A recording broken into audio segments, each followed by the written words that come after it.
Good morning, नमस्कार। बहुत बहुत स्वागत है आप सभी का योजना आईएएस के यूट्यूब चैनल पे। आज फिर हम लोग अपने करंट के कुछ और टॉपिक के साथ शुरू करेंगे। और एक सेकेंड। और जैसा कि आप लोगों को पता ही है कि रोज़ाना इसी टाइम पे हम लोग डिस्कस करते हैं करंट अफेयर्स 11:15 पे।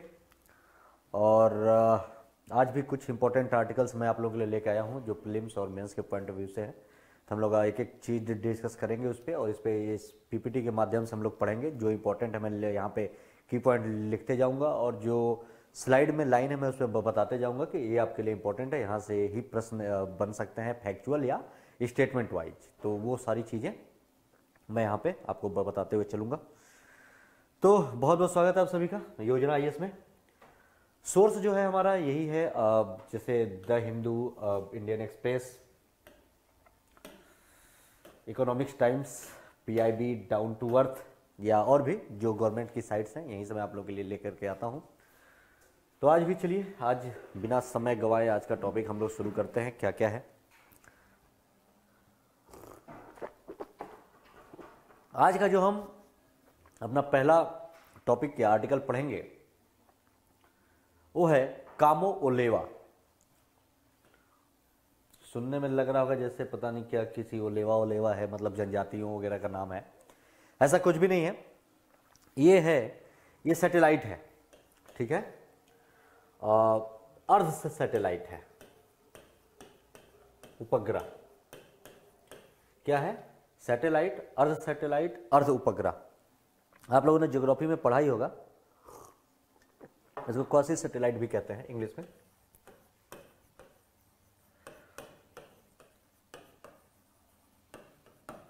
ठीक, ये टी है ना। तो सैटेलाइट भी कहते हैं। तो ये अर्ध उपग्रह है कामो ओलेवा, और यह क्या है कि यह मानव निर्मित नहीं है, यह नेचुरल है, प्राकृतिक है। इस पे क्या है कि ये अभी चर्चा में इसलिए आया है कि वैज्ञानिकों ने अभी इस पे अध्ययन किया, तो ये पाया है कि यह जो उपग्रह है यह सूर्य की परिक्रमा करता है। किसकी? सूर्य की परिक्रमा करता है और पृथ्वी के नजदीक है। पृथ्वी के नजदीक है, ये ध्यान में रखेंगे। यह सूर्य की परिक्रमा करता है और पृथ्वी के नजदीक है, इसीलिए चर्चा में आया है ये। और इस पे क्या है कि यह सूर्य के चारों ओर चक्कर लगाता है, और ऐसा यह माना जा रहा है कि यह जो कामो ओलेवा है यह चंद्रमा से निकला हुआ भाग है कोई। कि जब चंद्रमा का निर्माण हो रहा था तो उस समय इसके निचले भाग से कुछ कचरा, क्योंकि आप लोग पढ़े होंगे अंतरिक्ष कचरे के बारे में, तो कुछ तो मानव निर्मित होते हैं। जो मानव सैटेलाइट भेजता है तो उसके अगर कोई पार्ट टूट गया, कुछ जो अंतरिक्ष में ही घूम रहा है, तो वो भी कचरा होता है। और जो खुद से वहाँ सैटेलाइट बनते हैं, या जो किसी ग्रहों का निर्माण होते हुए वो जो छोटे छोटे टुकड़े टूट के अंतरिक्ष में घूम रहे हैं और किसी न किसी ग्रह का चक्कर लगा रहे हैं, तो वो भी कचरा होता है। तो जो कामो ओलेवा है यह एक प्राकृतिक है, मतलब सैटेलाइट है, उपग्रह है, मानव निर्मित नहीं है। यह ऐसा माना जाता है, वैज्ञानिकों ने ऐसा अनुमान लगाया है कि यह चंद्रमा से निकला हुआ है। यानी जब चंद्रमा का निर्माण हो रहा था, जब चांद का निर्माण हो रहा था, तो उसी समय वो उसके निचले उछले भाग से कहीं से ये टुकड़ा बिखर गया होगा, और अंतरिक्ष में भी एक कचरा है। इसमें सबसे यह है कि यह पृथ्वी के नजदीक है, ठीक, और सूर्य की परिक्रमा लगा रहा है। अब ये कैसे पता चला कि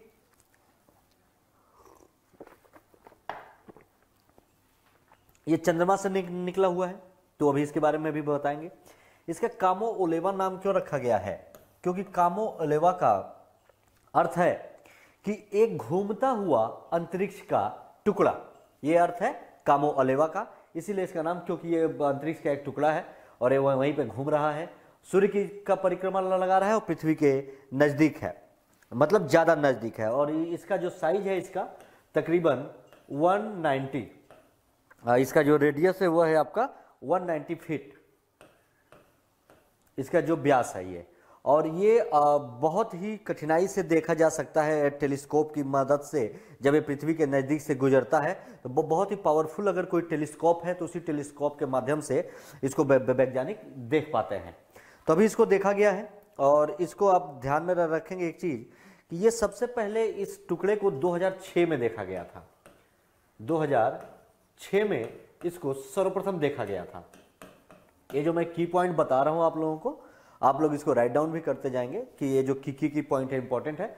बाकी फिर जब हम लोग स्लाइड दे देखेंगे तो उसमें कौन कौन से लाइन इंपॉर्टेंट है वो मैं आपको बताऊंगा। तो उस समय एक पैन स्टारर्स नाम से एक टेलीस्कोप था, तो 2006 में इसको सबसे पहले देखा गया था। उसके बाद जब इसको देखा गया तो वैज्ञानिकों ने इस पर बहुत सारा अध्ययन किया कि आखिर में है क्या चीज़, और अध्ययन करने के बाद कभी इसकी जानकारी सार्वजनिक नहीं हुई है। इस बार इसकी जानकारी सार्वजनिक की गई है। एक पत्रिका है जिसका नाम है कम्युनिकेशन अर्थ एंड एनवायरमेंट, ठीक है, तो इसी के जर्नल में प्रकाशित हुई है। और वैज्ञानिकों ने यह कहा है कि जो नासा का अपोलो मिशन है, ठीक है, नासा के अपोलो मिशन के बारे में आप लोगों ने पढ़ा होगा। और जो नासा का अपोलो मिशन है, तो अपोलो मिशन के द्वारा जो अंतरिक्ष से टुकड़े लाए गए थे, जो ये सब सारी चीजें, तो उन टुकड़ों से जो चांद, तो उसमें चंद्रमा का भी टुकड़ा था, तो उन टुकड़ों से यह टुकड़ा बहुत मैच करता है। इसकी जो लाइटिंग है या इसकी जो चमक है कामो ओलेवा की, वो बिल्कुल चंद्रमा के टुकड़े से मिलती जुलती है। तो इसीलिए वैज्ञानिकों ने अनुमान लगाया कि यह चंद्रमा से निकला हुआ ही एक टुकड़ा है जो अभी सूर्य की परिक्रमा कर रहा है। ठीक, तो अभी ये फिलहाल फिर देखा गया है, इसलिए चर्चा में है। और इसके लिए एक सबसे इंपॉर्टेंट है कि इसके लिए एक मिशन अब लॉन्च किया जाएगा कामो ओलेवा का पता लगाने के लिए। कब? 2025 में। 2025 में एक मिशन लॉन्च किया जाएगा कि उसके द्वारा क्या है कि कामो ओलेवा का पता लगाया जाए, और वैज्ञानिक फिर इस पे काम करेंगे कि ये क्या है। ठीक, तो आइए इसके बारे में चर्चा में। तो एक एक पॉइंट देखिए, आप अगर इमेज में देख रहे होंगे तो यही वो टुकड़ा है जो सूर्य का चक्कर लगाता है, लेकिन पृथ्वी के ज्यादा नजदीक है। ये चक्कर तो ये सूर्य का लगाता है, लेकिन ये पृथ्वी के नजदीक है। ये हो गया आपका सूर्य। ठीक, ये है आपका कामो ओलेवा।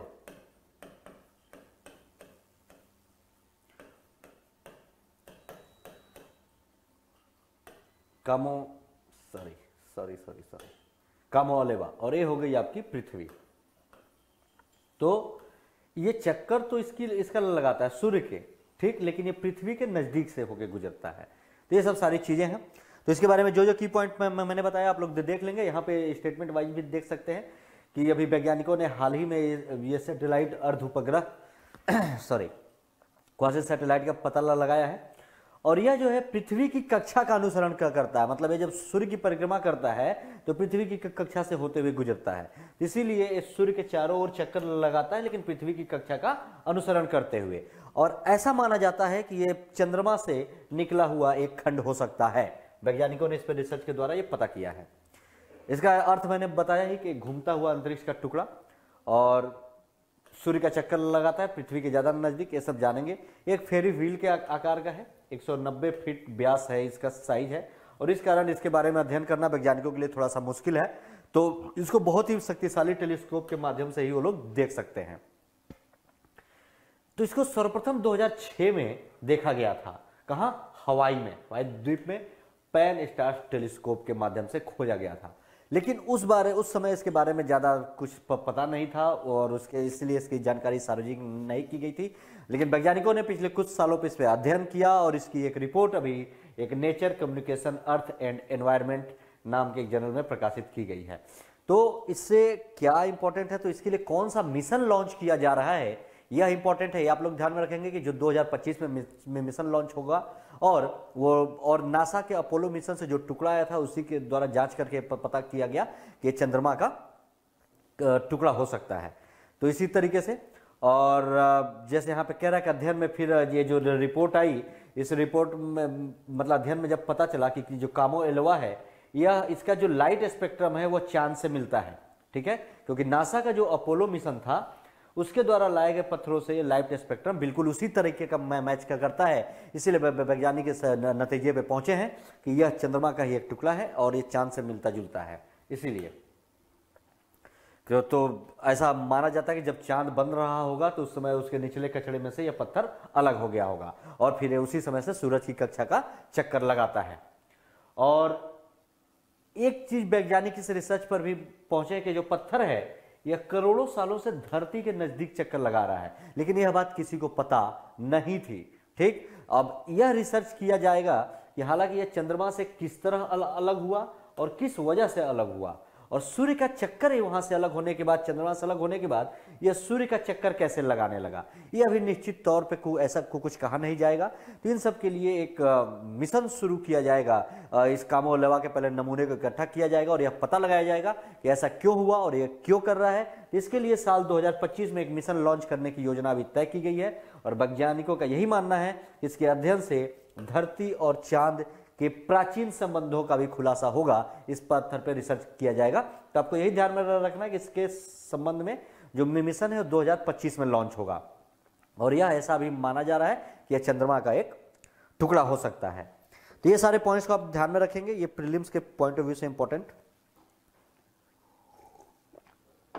बाकी स्लाइड में जो बातें हैं वो सब आपकी जानकारी के लिए हैं, आपके नॉलेज के लिए। वहां से प्रश्न वगैरह सब नहीं बनेगा कि कैसा कचरा क्या कचरा। अगला जो हम आर्टिकल पढ़ेंगे ये इंपॉर्टेंट आर्टिकल है, सफाई मित्र सुरक्षा चुनौती अभियान। ठीक है, एक्चुअली क्या है कि अभी आवास और शहरी कार्य मंत्रालय के द्वारा विश्व भर में 19 नवंबर को, कल है 19 नवंबर, कल है 19 नवंबर, तो 19 नवंबर को क्या मनाया जाता है आपको पता है? यह मनाया जाता है विश्व शौचालय दिवस। विश्व शौचालय दिवस प्रत्येक वर्ष 19 नवंबर को, प्रत्येक वर्ष 19 नवंबर को। ठीक है, और ये किसके द्वारा? आवास और शहरी विकास मंत्रालय द्वारा।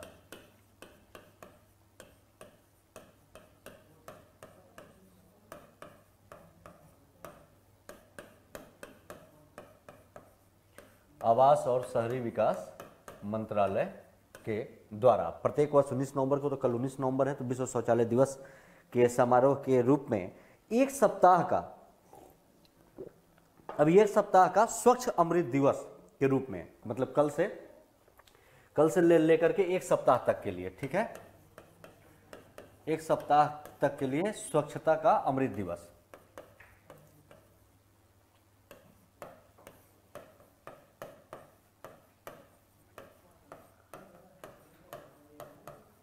स्वच्छता का अमृत दिवस मनाने की बात की गई है, तो इसीलिए चर्चा में है। तो इसमें हम देखेंगे इंपॉर्टेंट क्या क्या चीज है। पहली बात तो ये ध्यान में रखेंगे कि कल 19 नवंबर है और कल है विश्व शौचालय दिवस। इसी उपलक्ष्य में आवास और शहरी विकास मंत्रालय के द्वारा एक सप्ताह का स्वच्छता का अमृत दिवस मनाने का फैसला किया गया है 19 नवंबर से लेकर के एक सप्ताह के लिए। ठीक है, और इस पे क्या है कि अब सफाई मित्र, तो आप सफाई मित्र से समझ गए, सफाई मित्र सुरक्षा चुनौती अभियान। सफाई मित्र क्या है कि वे लोग जो कचरों की सफाई या हाथ से जो मैला ढोने वाला काम है, इन सब चीजों के लिए जो सफाई करते हैं उन्हीं को सफाई मित्र कहा जाता है। इन्हीं के सुरक्षा से चुनौती अभियान है कि इनकी सुरक्षा के लिए कि अगर सीवर में कोई जाता है तो ऐसे ही चला जाता है, बिना उनके कोई सुविधा नहीं होता, तो उनको उपकरण वगैरह मुहैया कराए जाएं, या वो जब सीवर में जाए तो उनके लिए सिलेंडर वगैरह होना चाहिए। और ये सब जो है ज़्यादातर टेक्नोलॉजी का उपयोग करके किया जाना चाहिए कि मानव को इससे दूर रखा जाए। और ये इससे ऐसा किया भी जा रहा है इस अभियान के द्वारा, तो बहुत सारे सुधार भी हुए हैं।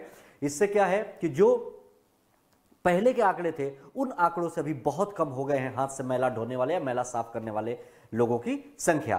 तो ये है वो अभियान। तो अभी ये चर्चा में इसलिए आया कि अभी कल 19 नवंबर से एक हफ्ते के लिए, एक सप्ताह के लिए आवास और शहरी विकास मंत्रालय के द्वारा स्वच्छता का अमृत मिशन, स्वच्छ अमृत दिवस के नाम से चलने वाले जो भी सफाई मित्र के सुरक्षा से संबंधी चुनौती अभियान है वो ये अभी शुरू किया गया है। ठीक है, और यह तकरीबन यह जो है यह 2021 में तकरीबन ये इसमें बहुत सारे इसके तहत क्या होगा कि कुछ शहरों को, मतलब कुछ शहरी, कुछ ग्रामीण और इन सब जगहों को इसमें शामिल किया जाएगा।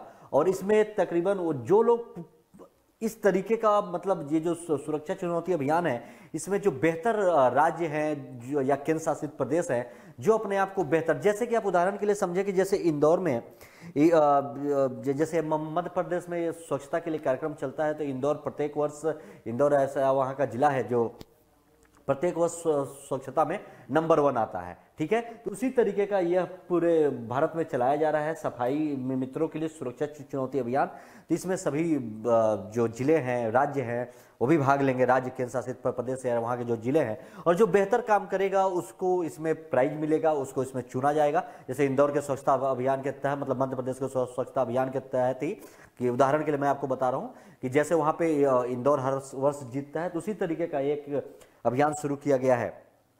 ठीक है, इसमें आपको राज्यों, शहरों, जो भी छावनी बोर्ड वगैरह है, सबको इसमें शामिल होंगे। ठीक,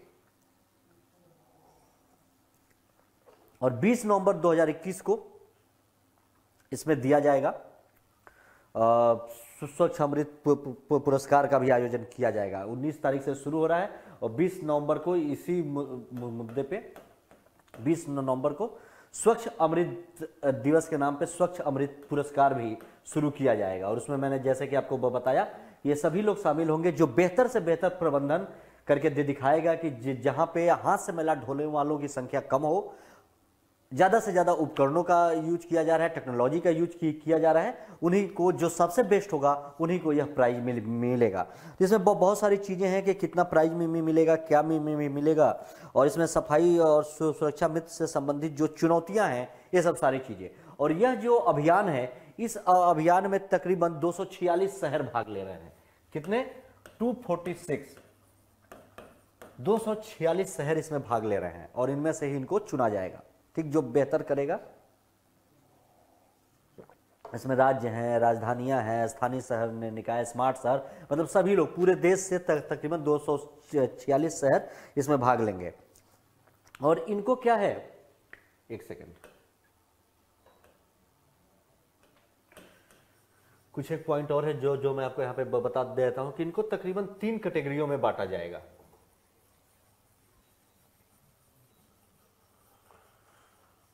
जब ये 246 शहर इसमें भाग लेंगे, तो इसको क्या है कि तकरीबन आप समझिए कि इसको 3 कैटेगरियों में बांटा जाएगा। ठीक है, तीन श्रेणियों में इस पुरस्कार को। क्या क्या? पहला जो होगा वो है आपका कि 10 लाख से अधिक, जहां की जनसंख्या है 10 लाख से अधिक। दूसरा जो है आपका वो है 3 से 10 लाख के बीच, 3 लाख से लेके 10 लाख के बीच। और जो हमारा तीसरा है वो है कि 3 लाख तक की आबादी जहां की है,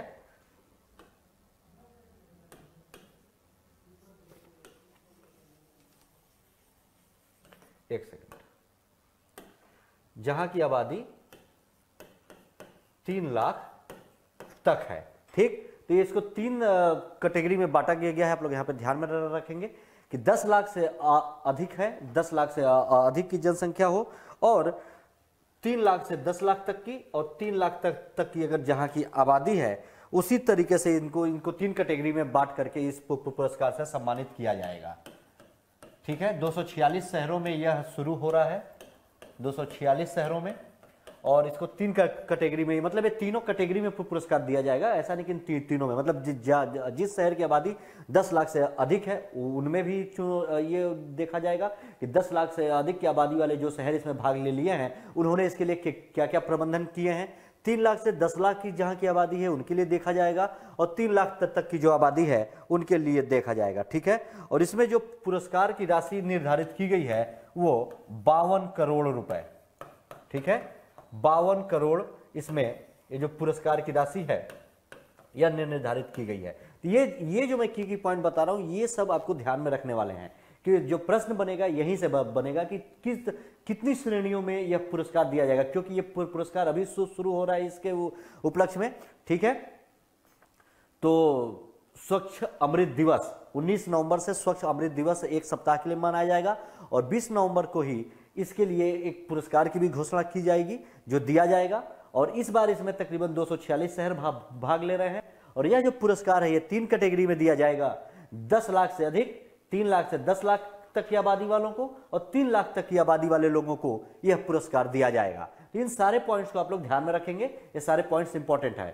प्रश्न अगर बनेगा तो यहीं से बनेगा, ठीक। और ये सब जो कुछ भी हो रहा है किस लिए हो रहा है कि जो लोग हाथ से मैला ढोते हैं उनके लिए, और किस लिए, क्योंकि ये हमारे समाज की मानसिकता को भी दर्शाता है कि हमारे समाज में ऐसा है कि थोड़ा जातिवाद टाइप का भी, कि जो निम्न कैटेगरी का है, जो निचली जाति का है, वही यह कार्य करेगा, ठीक। तो ये सब सारी चीज़ों को भी दूर करना, इन सब सारी चीज़ों को भी मिटाना, तो ये सब सारी चीज़ें हैं। और ये सब अभी 19 तारीख से लॉन्च किया जाएगा। तो आप इसमें आइए, इसमें क्या क्या चीज़ें हैं, एक एक पॉइंट हम लोग इसमें देखते हुए चलते हैं, क्योंकि ये आर्टिकल है थोड़ा डिटेल से है, स्लाइड के साथ पढ़ेंगे तो ज़्यादा मजा आएगा। तो क्या है, अब इसमें मैंने आपको जो बेसिक इसका की पॉइंट था वो मैंने आपको बता दिया शुरू में ही। अब इसमें स्लाइड में मैं आपको बता दूंगा कि कहाँ कहाँ से इंपॉर्टेंट है, कौन कौन सा लाइन, बाकी कौन सी आपकी जानकारी के लिए रखना है। तो ये सबसे पहले ध्यान में रखेंगे कि यह किसके तहत किया जाता है, तो आवास और शहरी कार्य मंत्रालय के द्वारा किया जाता है। कभी दे दे गृह मंत्रालय के द्वारा किया जाता है स्टेटमेंट में, तो लोगों को लगेगा केंद्र सरकार की योजना है तो गृह मंत्रालय के द्वारा होगा, ठीक है। तो नहीं, ये आवास और शहरी मंत्रालय के द्वारा, ये जरूर ध्यान में रखेंगे। विश्व शौचालय दिवस जो कि 19 नवंबर को मनाया जाता है, ठीक, 19 नवंबर को। इसी के एक समारोह के भाग के रूप में एक सप्ताह का स्वच्छ अमृत दिवस, ये ध्यान में रखेंगे, तक चलने वाले सफाई मित्र सुरक्षा चुनौती को जागरूकता अभियान के तहत शुरू किया गया है कि एक हफ्ते का यह मनाया जाएगा स्वच्छ अमृत दिवस। और इसमें जो भी सफाई मित्र के लिए, जो भी सुरक्षा के लिए जो चुनौतियां आ रही हैं, उनके बारे में जागरूक किया जाएगा, ठीक। और ये आवास और शहरी कल्याण मंत्रालय के द्वारा जो है कि जो स्वच्छ सर्वेक्षण हुआ है 2021 में, इसमें क्या है कि राज्यों, शहरों, यूएलबी और छावनी बोर्ड की भूमिका तथा प्रयासों को मान्यता देने और कचरा मुक्त स्टार रेटिंग प्रमाणन के लिए ये ध्यान में रखेंगे कि ये जो सर्वेक्षण होगा ये कहां पे, राज्यों में, शहरों में, यूएलबी जितने हैं और जो भी छावनी बोर्ड है, इनके प्रयासों के द्वारा इनको मान्यता देने के लिए क्या किया जाएगा कि भाई उनके प्रयासों की सराहनीयता कैसे होगी। कोई बढ़िया काम कर रहा है तो उसको कैसे कोई ना कोई पुरस्कार दिया जाएगा, सम्मान दिया जाएगा, तब उसको देख करके दूसरे राज्य भी मोटिवेट होंगे कि नहीं हमको भी करना है, ठीक है। तो ये ध्यान में रखेंगे। तो ये क्या कह रहा है कि ये ऐसा रेटिंग प्रमाण के लिए 20 नवंबर 2021 को कचरा मुक्त स्टार रेटिंग प्रमाणन दिया जाएगा, सर्टिफिकेट दिया जाएगा। तो 20 नवंबर 2021 को स्वच्छ अमृत दिवस पुरस्कार समारोह का भी आयोजन किया जाएगा। तो ये अभी शुरू हो रहा है, तो इन सब की पॉइंट पे आप लोग ध्यान में रखेंगे। अब विश्व शौचालय दिवस के बारे में थोड़ा सा पढ़ लें। क्या है कि यूनाइटेड नेशन ऑर्गेनाइजेशन, यूएनओ, संयुक्त राष्ट्र महासभा ने कब 2013 में आधिकारिक तौर पर 19 नवंबर को विश्व शौचालय दिवस के रूप में नामित किया था। भाई ये वैश्विक स्तर पे है, तो सिंपल सी बात है, यूनाइटेड नेशन के द्वारा ही किया जाएगा। तो यूनाइटेड नेशन ऑर्गेनाइजेशन के द्वारा ये ध्यान में रखेंगे, ये शुरू किया गया था 2013 में स्टार्ट हुआ था विश्व शौचालय दिवस 19 नवंबर को, ठीक है। और इसमें क्या है कि जो भी सरकार हैं, जो भी भागीदार हैं, उनके सहयोग से जो भी संयुक्त राष्ट्र जल द्वारा समन्वित है, यानी यूएन वाटर के द्वारा यह किया जाता है, ठीक। और इसका उद्देश्य जब ये शुरू किया गया तो उद्देश्य क्या है कि स्वच्छता को लेकर लोगों को जागरूक करना, क्योंकि सफाई का बात है तो इसीलिए, और उनके अंदर जो व्यक्तियों के अंदर स्वच्छता को लेकर जो नकारात्मक भावना पैदा हो रही है उन सबको खत्म करना, समाप्त करना, ठीक है। क्योंकि शौचालय और स्वच्छता के मुद्दे पे अगर चुप्पी अगर रहेगा तो परिणाम बहुत ही घातक होंगे, कचरे फैलेंगे, रोग वगैरह वगैरह वगैरह, ये सब सारी चीजें। तो ये 2021 की इसकी थीम क्या होगी, शौचालयों के मूल्यांकन से संबंधित इसका थीम होगा, वेलविंग टॉयलेट्स, ये इस बार की थीम है, ये ध्यान में रखेंगे, इंपॉर्टेंट आर्टिकल है। अब ये जो सफाई मित्र सुरक्षा चुनौती अभियान है, इस अभियान के बारे में थोड़ा सा जाने कि क्या है यह अभियान। तो इसमें क्या है कि इस बार जो अभी शुरू होगा, इसमें इस बार तकरीबन 246 शहर भाग ले रहे हैं, ये ध्यान में रखेंगे, ये सब इंपॉर्टेंट है। जिसमें राज्यों की राजधानियां, शहरी स्थानीय निकाय, स्मार्ट शहर, जो भी है इस अभियान में भाग लेने के सभी लोग पात्र हैं। और इसको मैंने भी आपको शुरुआत में ही बताया था कि इसको 3 कैटेगरी में यह पुरस्कार दिया जाएगा जो लोग इसमें जीतेंगे। पहला 10 लाख से अधिक की जो आबादी वाले हैं, 3 लाख से 10 लाख की आबादी, 3 लाख तक की आबादी वाले सभी को इसमें सम्मानित किया जाएगा। तो ये सारे पॉइंट्स को ध्यान में रखेंगे, ठीक है। ये सामाजिक न्याय का, सोशल जस्टिस का मुद्दा है, इंडियन सोसाइटी का मुद्दा है। तो इस पे क्या है कि उस पे आपके ये सब काम आएंगे।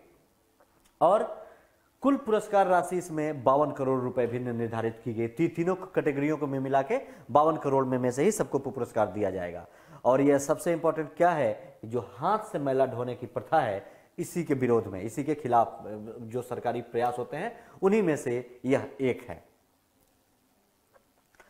अब ये इसके बारे में ध्यान में रखेंगे, सफाई मित्र सुरक्षा चुनौती क्या कह रहा है।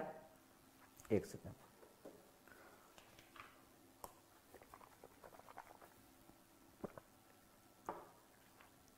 सफाई मित्र सुरक्षा चुनौती, एसएससी।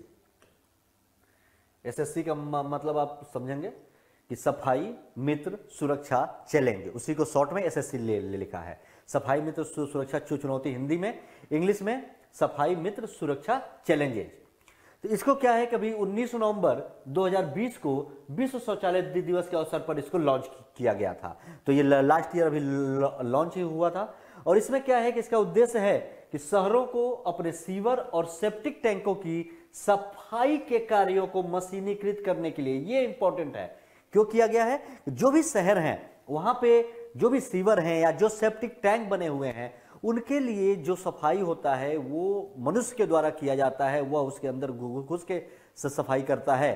तो उससे हटा करके ये सारे काम को मशीनीकृत करने के लिए ऐसे जो इसमें 246 शहर भाग ले रहे हैं, तो इस तरीके से मशीनों का उपयोग करके, टेक्नोलॉजी का उपयोग करके, कि मानव की इन्वॉल्वमेंट, मतलब हाथ से मतलब मानव ही में मशीन चलाएगा, ये ठीक है, लेकिन मानव खुद हाथ से करे। इससे जो शहर सबसे बेहतर कर पाएगा कि मानव के हाथों के द्वारा ना करा करके सब मशीन के द्वारा हो, उन्हीं को दिया जाएगा।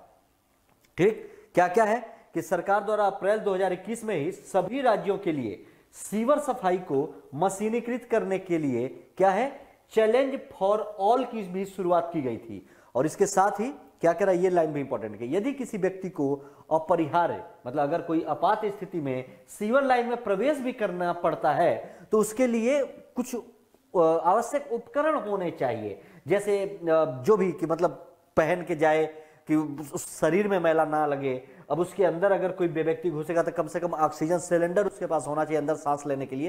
लेकिन ये कब कोई बहुत विपरीत स्थिति आ जाए, कोई आपदा आ जाए, तब की ये बात कर रहा है। ठीक है ना। तो ये सारे पॉइंट्स इसमें ध्यान में रखेंगे, ये इंपॉर्टेंट है। इसके लिए कुछ शुरू की गई पहले भी हैं। तो क्या शुरू किया गया है कि बहुत तरीके के ऋण मेले भी इसके लिए लगाए गए हैं कि लोग राज्य ऋण लेकर के या कैसे भी करें। और जो भी एसएससी के अंतर्गत जो राष्ट्रीय सफाई कर्मचारी हैं, वित्त और विकास निगम NSKFDC, नेशनल सफाई कर्मचारी फाइनेंस डेवलपमेंट कॉरपोरेशन, ठीक है। तो ये जो है सामाजिक न्याय और अधिकारिता मंत्रालय के द्वारा समर्थित है और पूरे देश में इसके लिए ऋण मेलों का आयोजन किया जाता है कि वो लोग ऋण लेकर के इसके लिए करें। ठीक है। और इसके तहत और भी क्या है कि जो भी सफाई मित्र हैं उनको सीवर में या सेप्टिक टैंकों को मशीनीकृत सफाई के लिए टैंक सफाई और मशीन उपकरण खरीद हेतु ये योजना चलाई जा रही है कि वो लोग ऋण लेकर के ये खरीद लें और इसके द्वारा करें। तो ये सब योजना चलाया जा रहा है कि किसके द्वारा, नेशनल सफाई कर्मचारी फिनांस डेवलपमेंट कॉरपोरेशन के द्वारा। और ये किसके अंतर्गत, सफाई न्याय और अधिकारिता मंत्रालय के अंतर्गत। तो इसमें दो चीजों का ध्यान में रखेंगे कि इसमें ये नहीं कंफ्यूज होंगे कि ये जो अभियान है ये सामाजिक न्याय और अधिकारिता मंत्रालय चलाता है, वो आवास और शहरी मंत्रालय के द्वारा है। और ये अभियान है कि आपका नेशनल सफाई कर्मचारी फाइनेंस डेवलपमेंट कॉरपोरेशन, ये चलाता है सामाजिक न्याय और अधिकारिता मंत्रालय। तो ये सब चीजों को ध्यान में रखेंगे, यहाँ पे कॉन्सेप्ट पे कंफ्यूज नहीं होंगे, नहीं तो फिर सवाल गलत हो जाएंगे स्टेटमेंट वाले में। और ये जो अभियान है इसके द्वारा तकरीबन 115 शहरों में सामाजिक न्याय और अधिकारिता मंत्रालय के सहयोग से सफाई मित्रों को कौशल प्रशिक्षण ट्रेनिंग भी दी जाती है कि आप मशीनों का, उपकरणों का कैसे उपयोग करेंगे। तो ये इस तरीके से ट्रेनिंग दी जा रही है। लेकिन अब ऋण लेके कौन करेगा, ये सब सारी चीजें भी हैं। तो ये है, तो इसके लिए ये जो पहल चलाया जा रहा है बहुत इंपॉर्टेंट है। अरे इसमें सभी राज्य इसमें लेंगे और कैसे कैसे क्या करेंगे ये देखें। और इन सब चीज़ों पे अगर ये सब सफाई ठीक से नहीं हो पा रही है या उनको कोई दिक्कत हो रहा है, जो हमारे सफाई मित्र हैं, तो उनके सबके लिए 345 शहरों में कॉल सेंटर और हेल्पलाइन नंबर भी इसी अभियान के तहत शुरू किए गए हैं। और तो ये सब पॉइंट आप अपने ध्यान में रखेंगे। 31 राज्यों और केंद्र शासित प्रदेशों में रिस्पॉन्सिबल सैनिटाइजेशन अथॉरिटी RSA की स्थापना की गई है और ये सब स्वच्छता की वहाँ पे जांच करेंगे, ठीक है। और ये जो अभी भाग लेने वाले 246 शहर हैं, ये जो 246 शहर है ये वही शहर इसमें भाग ले रहे हैं जो पहले से ही स्वच्छता में कुछ ना कुछ कार्य कर रहे हैं। मतलब जो सिंगल यूज प्लास्टिक, मतलब प्लास्टिक का उपयोग इन्होंने करना बंद कर दिया है, उस पर प्रतिबंध लगा दिया है अपने यहाँ। वही भारत के 246 शहर इस सफाई में तो सुरक्षा चुनौती अभियान के में भाग ले रहे हैं। इन सारे कॉन्सेप्ट को आप लोग क्लियर रखेंगे।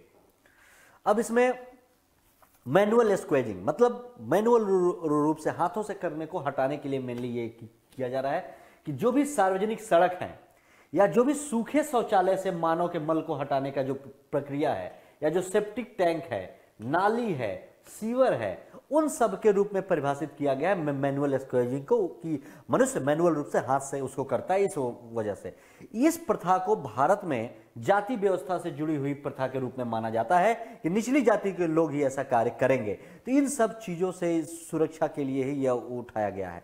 एक आंकड़ा भी आया है कि हाथ से मैला ढोने वालों की संख्या 2018 में कम हुई थी, घटकर 42,303 हो गई थी। जो पहले कितना था, 2008 में यह संख्या थी 7,70,333। मतलब 10 साल का यह आंकड़ा है। इन सब चीजों में थोड़ी कमी हुई है, यह आंकड़ा घट के 42,303 हो गई है, ठीक। और यह आंकड़ा कौन, वही नेशनल सफाई कर्मचारी फाइनेंस डेवलपमेंट कॉरपोरेशन के द्वारा ही किया गया था। तो ये सब है, इसमें सुधार हो रहे हैं धीरे धीरे। इससे संबंधित कुछ स्कीम्स, कुछ पहल भी चलाए जा रहे हैं, जैसे मैनुअल स्क्वेंजर्स के नियोजन का प्रतिषेध और उसका पुनर्वास संशोधन विधेयक बना था 2020 में। इसके तहत क्या है कि जो भी अस्वच्छ शौचालय है उनका निर्माण, रख रखाव और उन सब चीजों पे इस विधेयक के द्वारा प्रतिबंध लगाया जाता है कि किसी भी व्यक्ति के द्वारा हाथ से मैला ढोने या सीवर और सेप्टिक टैंक की मैनुअल सफाई की खतरनाक प्रथा को समाप्त करने के लिए इस विधेयक के द्वारा प्रावधान किया गया है। तो ध्यान में रखेंगे कि किस विधेयक के तहत बात की गई है, तो ये सब इंपॉर्टेंट है। दूसरा है एक एक्ट बना था इसी से संबंधित, वो तो विधेयक था, मैनुअल स्क्वेंजर्स के नियोजन का प्रतिषेध और उनका पुनर्वास अधिनियम एक्ट 2013 में। और इस अधिनियम में यह था कि सभी रूपों में हाथ से मैला ढोने वाला, ठीक है, यानी मैनुअल स्क्वेजिंग के निषेध को सुदृढ़ करने, मजबूत करने का, कि इस पर रोक लगाया जाए का प्रयास करता है, और हाथ से मैला ढोने वालों के पुनर्वास का। तो ये सारे पॉइंट्स उसके लिए है, ये गवर्नमेंट की तरफ से है। अत्याचार निवारण अधिनियम, तो यह भी अनुसूचित जातियों और अनुसूचित जनजातियों के खिलाफ विशिष्ट अपराधों का वर्णन करता है। तो ये सब सारे उनके लिए। सफाई में तो सुरक्षा चुनौती की जो सामाजिक न्याय और अधिकारिता मंत्रालय है, इसी के द्वारा एक गैर सांविधिक निकाय के रूप में कार्य कर रहा है। सफाई में तो सुरक्षा चुनौती, मतलब ये जो न्यायालय है ये इसी के लिए कार्य कर रहा है, ठीक है, जिसका कार्यकाल समय समय पर वो बढ़ाया जाता है।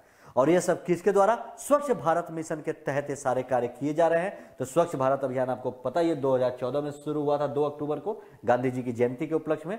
और भारत सरकार ने शुरू किया था कि देश की सभी गलियों को, सड़कों को स्वच्छ और साफ करने और सामाजिक बुनियादी ढांचों के निर्माण के लिए शुरू किया गया एक राष्ट्रीय अभियान है कि सभी लोग मिलकर अपने देश को स्वच्छ रखें। उसी के लिए चलाया गया था। तो ये इंपॉर्टेंट आर्टिकल था, इस पे आप लोग ध्यान में रखेंगे सारे पॉइंट्स। वैसे एक क्लास के बाद ये PDF आप लोगों को प्रोवाइड हो जाएगा, ठीक है। ये भी एक इंपॉर्टेंट आर्टिकल है कि पोचमपल्ली को सर्वश्रेष्ठ पर्यटन गांव का पुरस्कार किसके द्वारा, UNWTO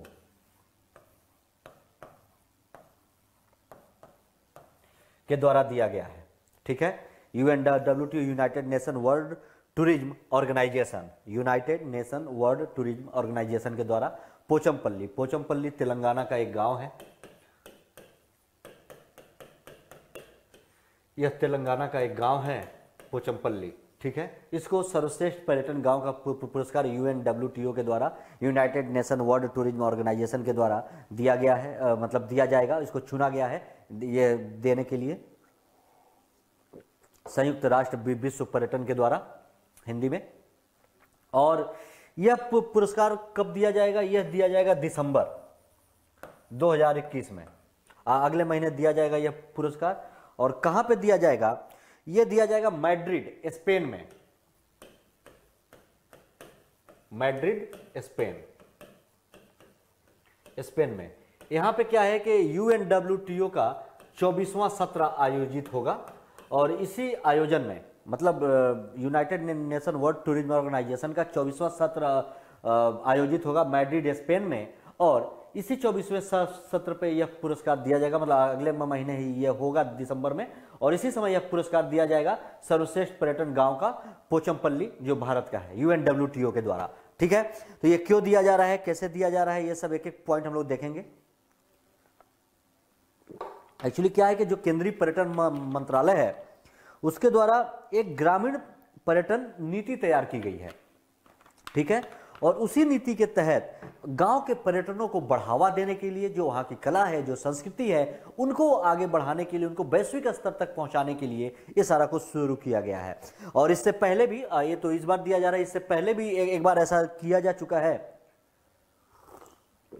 तेलंगाना के ही मुलुगु जिले में, ठीक है। एक मंदिर है रुद्रेश्वर मंदिर, जिसे रामप्पा मंदिर के नाम से भी जाना जाता है। उस मंदिर को भी यह पुरस्कार दिया गया है और यूनेस्को की विश्व धरोहर स्थल में शामिल किया गया है। तो ये सारे पॉइंट को देखेंगे। और ये जो पोचमपल्ली गांव है, ये भी हम इसके बारे में पढ़ेंगे, इसकी खासियत के बारे में कि पोचमपल्ली गांव ये तेलंगाना में है और ये क्यों है। यह सिल्क की साड़ियां बनाने के लिए, ठीक है, सिल्क की साड़ियां, मतलब उत्कृष्ट साड़ियां, मतलब बहुत ही अच्छे क्वालिटी की साड़ियां बनाने के लिए फेमस है। और यह जो है, यह एक तरीका है बनाने का साड़ी, जिसको कहते हैं इकत। मतलब ये एक तरीका है, इकत तरीके से इस साड़ी को बनाया जाता है। और यह जो साड़ी है, इसको 2004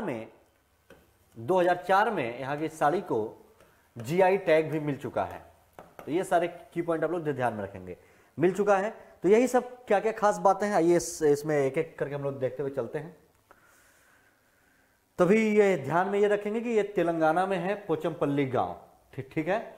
इसी को संयुक्त राष्ट्र विश्व पर्यटन संगठन, United Nation World Tourism Organization के द्वारा सर्वश्रेष्ठ पर्यटन गांवों में से एक के रूप में चुना गया है, ठीक है, सर्वश्रेष्ठ।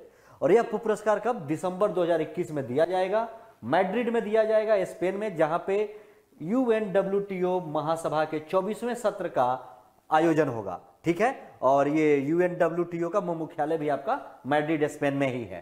तो ये ध्यान में रखेंगे। ये जो आप अगर इमेज में देख रहे होंगे, ये जो साड़ी है, ये जो साड़ी बुन रहे हैं, इसी को इकत तरीका कहते हैं, ऐसे ही बनाया जाता है। यहाँ पे सिल्क की साड़ियाँ बनती हैं और इसको 2004 में GI टैग भी मिला हुआ है, ठीक। तो इन सारे पॉइंट्स को आप लोग ध्यान में रखेंगे।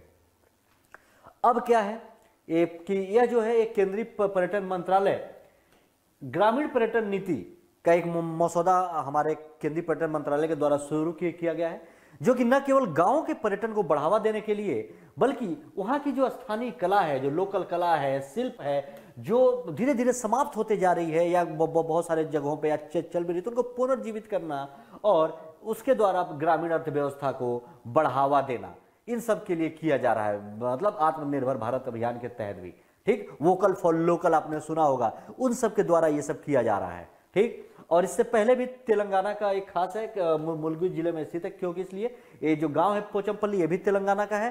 तो तेलंगाना का ही एक मंदिर है रुद्रेश्वर मंदिर, जिसे रामप्पा मंदिर भी कहा जाता है, यूनेस्को के विश्व धरोहर स्थल में भी शामिल है। तो ये भी ध्यान में रखेंगे, ये सारे पॉइंट्स इंपॉर्टेंट हैं। अब ये जो पोचमपल्ली गांव है, इसकी खासियत पढ़ ले लीजिए, क्योंकि इसी गांव को दिया जा रहा है, ठीक। तो क्या कह रहा है कि पोचमपल्ली गांव तेलंगाना के नलगोंडा जिले का कस्बा है और इसे उत्कृष्ट साड़ियों के लिए भारत के सिल्क सिटी के रूप में जाना जाता है, ठीक।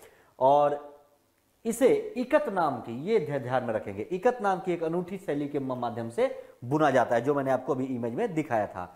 और इसलिए खास है कि पोचमपल्ली की जो इकत शैली है, ये जो शैली है जिस वजह से जिस शैली से साड़ी को बुना जाता है, इसको 2004 में ही जीआई टैग मिल चुका था, एक भौगोलिक संकेतक मिल चुका है।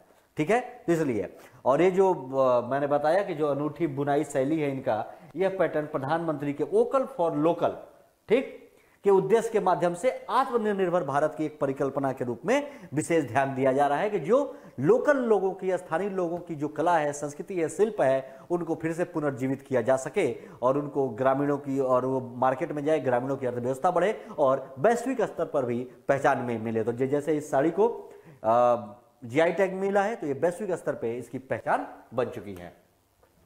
यही सब तो और भी क्या है कि ये सब आप अपने हिसाब से देख लेंगे कि बुनाई टेक्नोलॉजी को बढ़ावा देने के लिए प्रधानमंत्री के द्वारा 7 अगस्त 2015 को ही राष्ट्रीय हथकरघा दिवस का उद्घाटन किया गया था। तो ये सब आप ध्यान में रखेंगे। और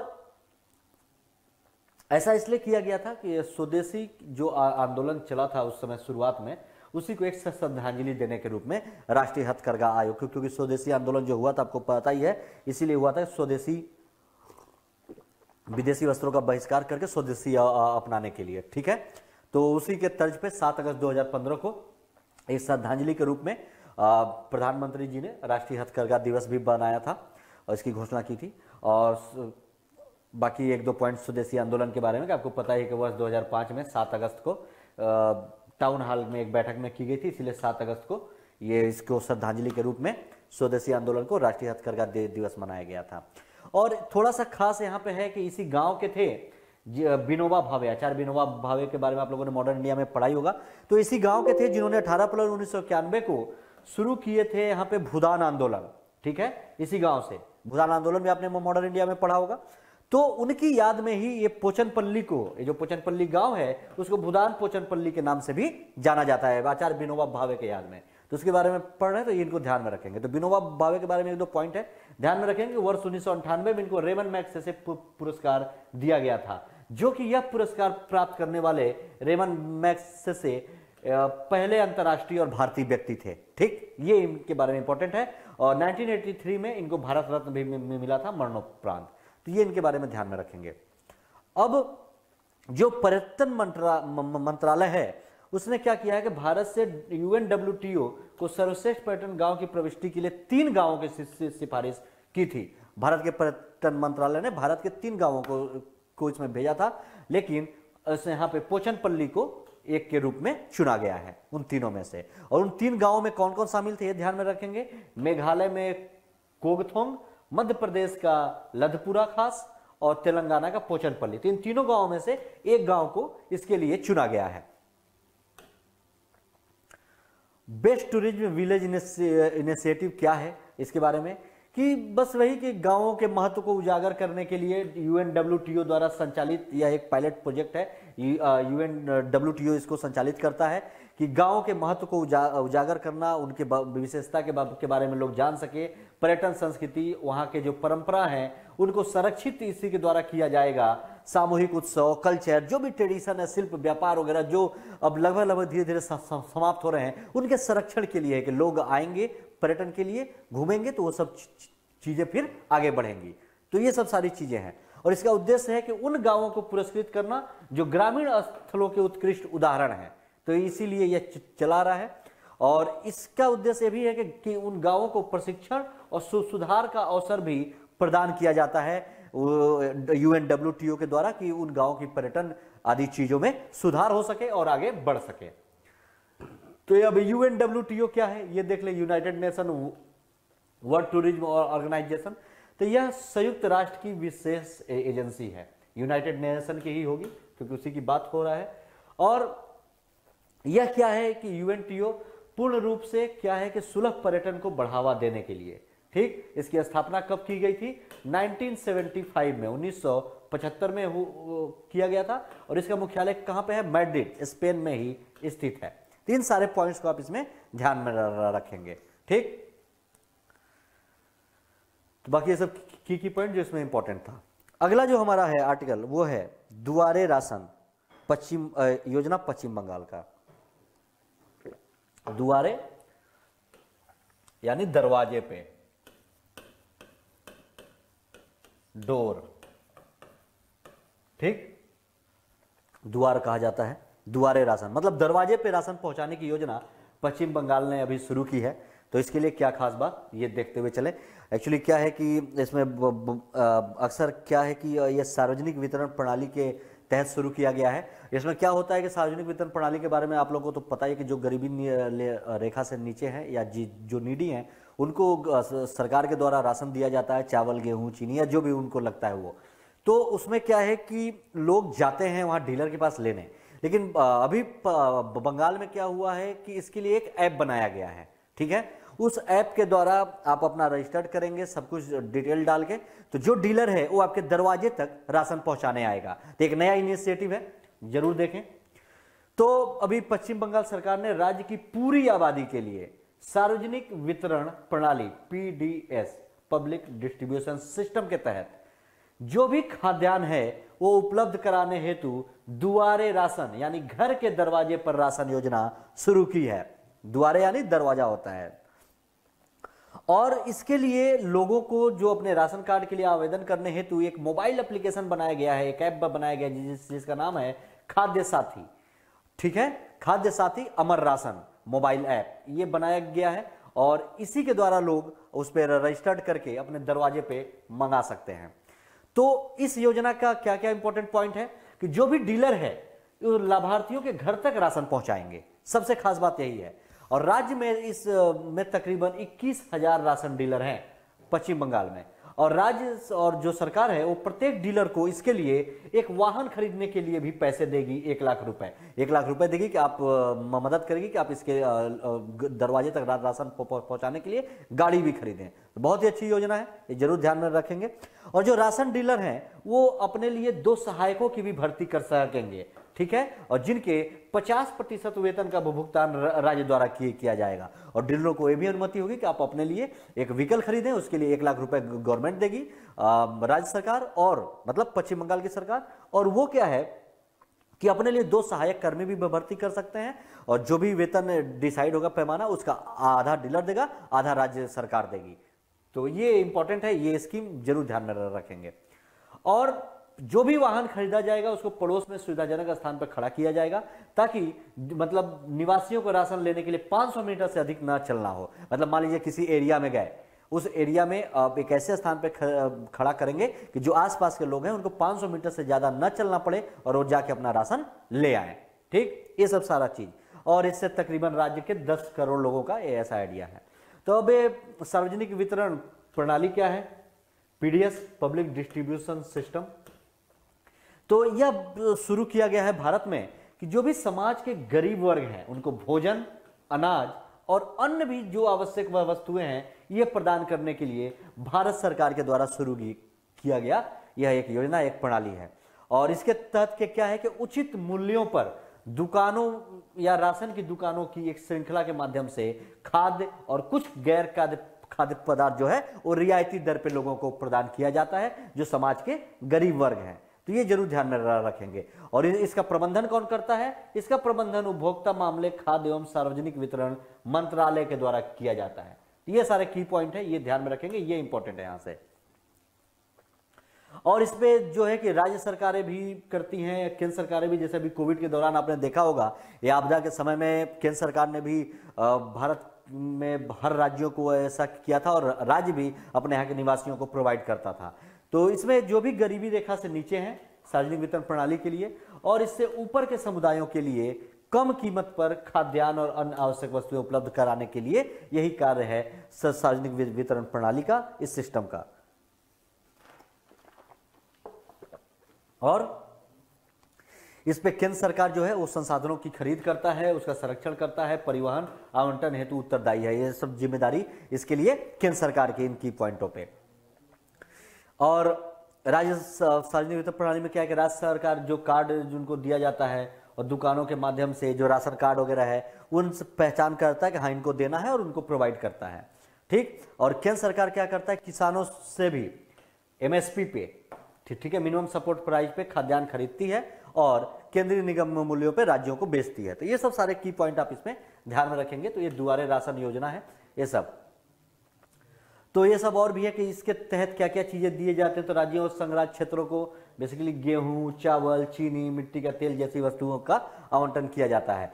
कुछ राज्य और केंद्र शासित प्रदेश अपने यहाँ पे क्या करती हैं, पीडीएस के थ्रू कि अब आउटलेट्स बना दिए, उनके माध्यम से जैसे दाल भी प्रोवाइड कराते हैं, खाद्य तेल, आयोडीन युक्त नमक, मसाले, मतलब इसके लिए राज्य बाध्य नहीं है, जो राज्य चाहे वो दे सकते हैं। बेसिकली गेहूं, चावल, चीनी, मिट्टी तेल ये सब दिया जाता है, और कुछ राज्य कुछ एक्स्ट्रा भी देते हैं। और ये सब क्या है कि राष्ट्रीय खाद्य सुरक्षा अधिनियम 2003, national food security act, sorry 2003 नहीं 2013 के द्वारा कानूनी रूप से 75% ग्रामीण आबादी और 50% शहरी, ये पॉइंट याद में रखेंगे कि ग्रामीण कितना 75% और शहरी कितना 50%, इन लोगों को टारगेट करके पीडीएस के थ्रू खाद्यान्न प्रदान किया जाता है। किस एक्ट के तहत? नेशनल फूड सिक्योरिटी एक्ट 2013 में आया था। इसके लिए है कि 75% ग्रामीण लोगों को और 50% शहरी लोगों को टारगेट करके उनके जांच पड़ताल करके सार्वजनिक वितरण प्रणाली के द्वारा, पीडीएस के द्वारा उनको खाद्यान्न प्रदान किया जाएगा। तो ये सारे पॉइंट्स हैं इसके में, ये सब आप लोग ध्यान में रखेंगे। तो ये आज की क्लास यहीं पे समाप्त होती है। आप लोग ज्यादा से ज्यादा इस क्लास को लाइक करें, शेयर करें, सब्सक्राइब करें कि लोग इससे जुड़े और इसके फायदे ले सकें। बाकी कल फिर हम लोग मिलेंगे अपने इसी टाइम पे 11:15 पे। चलिए, तब तक के लिए धन्यवाद, नमस्कार।